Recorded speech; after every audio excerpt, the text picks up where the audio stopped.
디모데 후서는 사도 바울이 노년에 이제 유언처럼 쓴 성경이다 이렇게 말씀을 드렸습니다.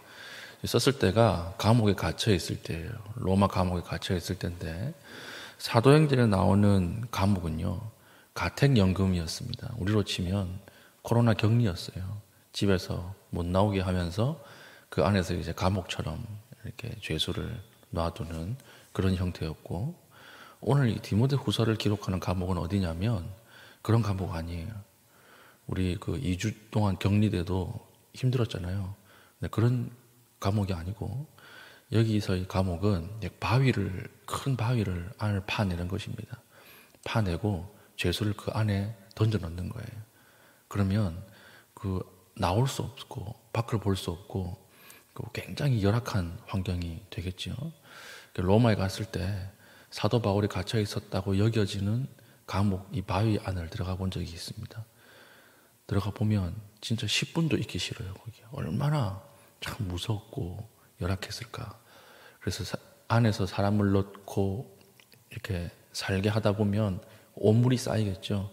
그걸 이제 위에서 병사들이 퍼내는 방식으로 그렇게 이제 그런 감옥이었고, 밥이나 물이나 이런 것도 위에서 던져줘야 돼요. 던져주면서 그걸 겨우겨우 목숨을 사형 직전까지 연명하던 그런 감옥이었습니다. 그래서 들어가 보면 너무 열악해요. 그래서 사도 바울의 마지막에 외투를 좀 가져다 달라 이런 얘기를 하지 않습니까? 외투 좀 가져오라. 이 말은 뭐냐면 너무 추워서 그런 거예요. 돌이 이렇게 벽이 돌이고 바닥이 돌이니까 이 냉기가 그대로 전달이 될 거 아닙니까? 너무 추우니까 내 외투를 좀 가져다 달라 이런 이야기를 하는 것입니다. 보면 하나님 사도 바울을 살아있을 때도 그렇게 고생을 시키더니 말년까지 고생을 시키시는 거예요. 하나님, 참 고난이라고 하는 것이 어떤 것인가. 너는 나와 함께 고난을 받으라 이 말이 사도 바울이 그냥 할 말이 없어서 하는 말이 아니라는 것입니다. 참 놀라운 고백이죠. 그런데 오늘 이 환경 속에서 사도 바울이 뭐라고 이야기하고 있습니까? 9절 보십시오. 하나님이 우리를 구원하사 거룩하신 소명으로 부르심은, 하나님이 우리를 소명으로 불렀다는 거예요.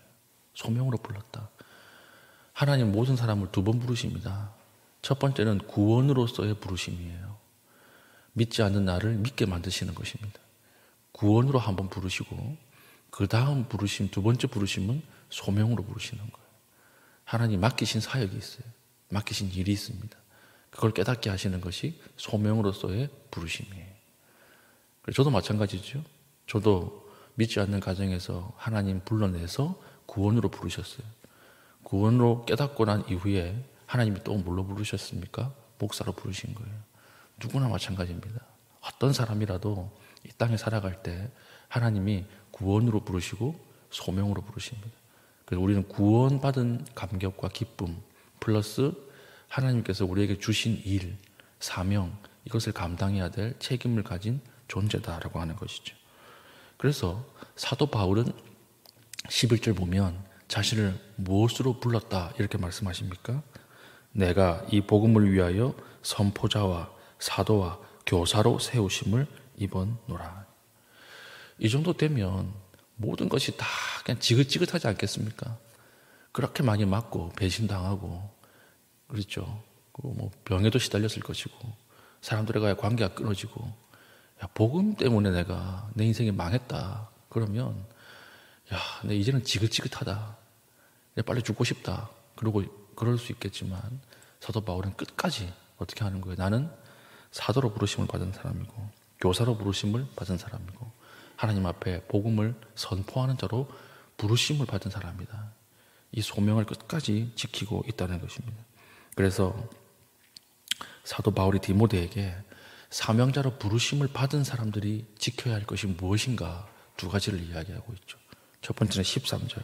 너는 그리스도 예수 안에 있는 믿음과 사랑으로서 내게 들은 바 바른 말을 본받아 지키고.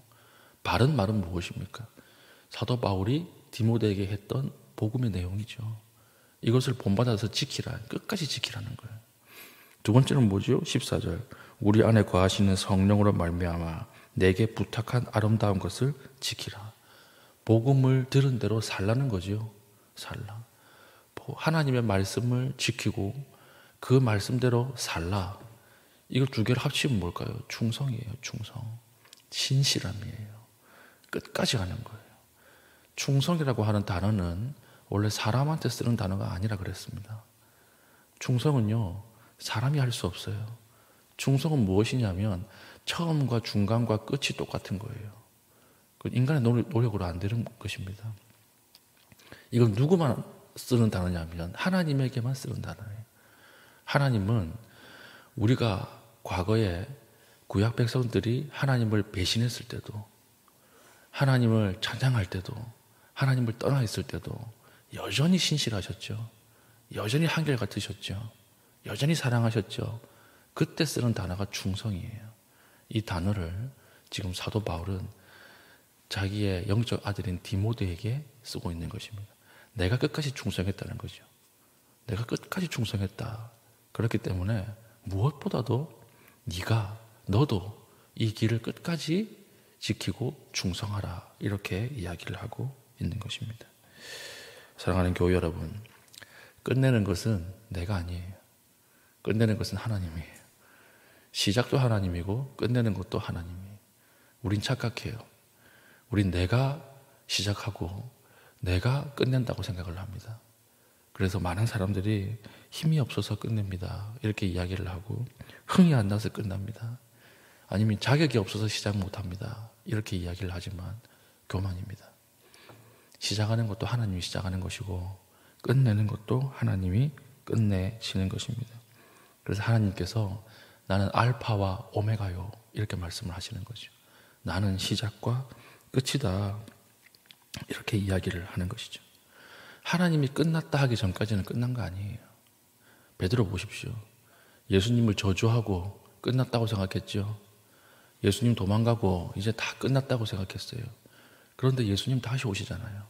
와서 자신의 양떼를 맡기지 않습니까? 그래서 사도행전에 베드로가 설교하는 내용을 우리가 봤을 때 그 안에 얼마나 큰 담대함과 성령 충만, 다시 사명자로 세워지는 모습이 있었습니까?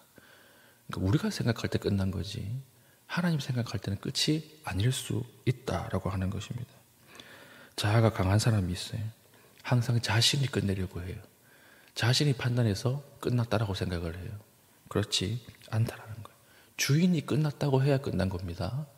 내가 끝났다고 해서 끝난 것이 아니다라고 하는 것입니다. 하나님이 끝내실 때가 있어요. 모세 같은 경우에 모세는 가나안에 그렇게 들어가고 싶어 했습니다. 꿈도 막 꿨을 거예요. 그런데 하나님이 여기까지 이렇게 하니까 느보산에서 가나안을 보다가 죽었습니다. 다윗도 마찬가지. 성전 짓고 싶었어요.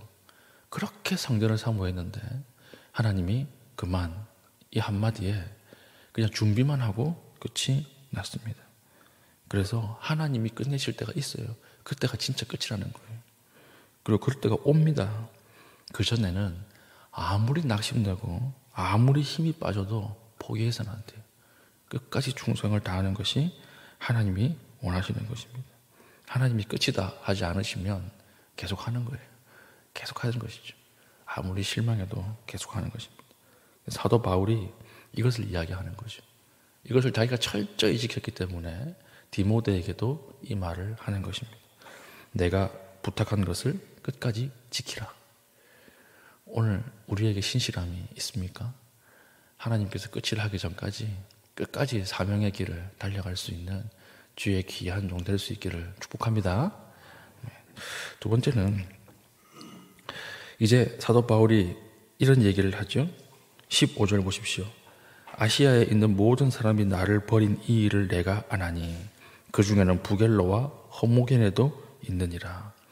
사도 바울 근처에 사람이 다 떠나갔습니다. 그렇죠.